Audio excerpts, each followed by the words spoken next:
Assalamualaikum warahmatullahi wabarakatuh. Saya Pandu Malonda dari kelompok 4 akan mempresentasikan hasil kerja dari kelompok kami.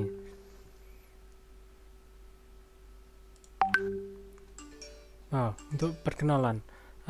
Perkenalan dalam bisnis ini adalah naiknya tren bisnis di bidang kuliner ini membuat usaha depot makan dapat terus tergerus zaman, tetapi dengan menerapkan aspek manajemen dan sumber daya manusia dengan baik dan membuat bisnis tersebut bertahan dan terus bersaing di zaman ini. Untuk mengembangkan bisnis ini dapat memanfaatkan SDM dengan mencari orang yang berkompeten, mulai dari kepala dapur, pramusaji, kasir, dan juru masak.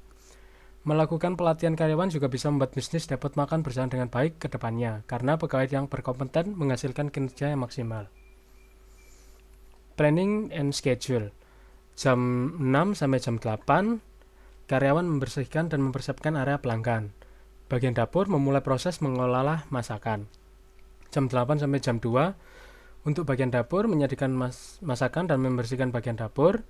Untuk pramusaji dan kasir standby menunggu jam makan siang. Jam 2 sampai jam 9 bergantian shift pagi dan shift siang. Shift siang menyiapkan beberapa masakan yang sudah hampir habis. Pramusaji shift siang membersihkan kembali area bagi para pelanggan. Jam 9 sampai jam 10 membersihkan semua area.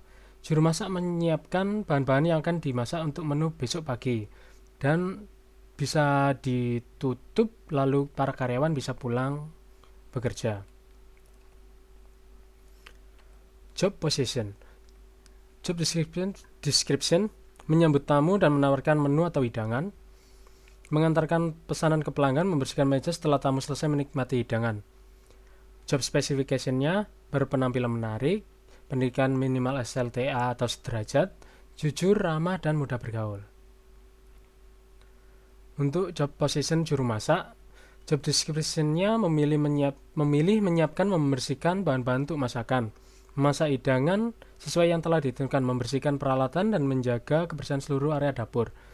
Lalu untuk job specification-nya memiliki pengalaman di bidang dan pengetahuan di bidang kuliner, pendidikan minimal SMK, tata boga, yang terakhir ulet, pekerja keras, dan teliti.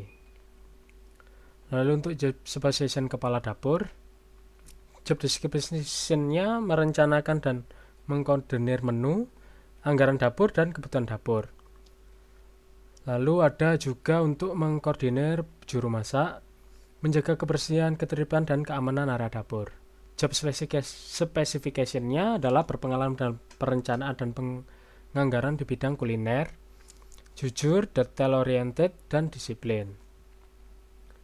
Job position kasir, job description-nya mengelola transaksi, menerima pembayaran dan memberikan pengembalian, melacak aktivitas transaksi, mengeluarkan bukti transaksi pembelian, dan mengoperasikan mesin kasir. Job spesifikasinya jujur, ulet, dan teliti. Pendidikan minimal SLTA sederajat, bertanggung jawab atas transaksi harian. Project manpower and analysis.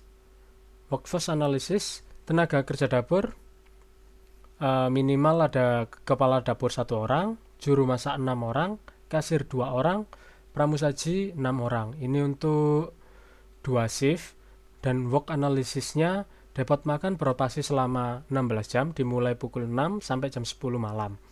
Satu tenaga kerja bekerja selama 8 jam per hari dengan hari kerja 6 hari efektif.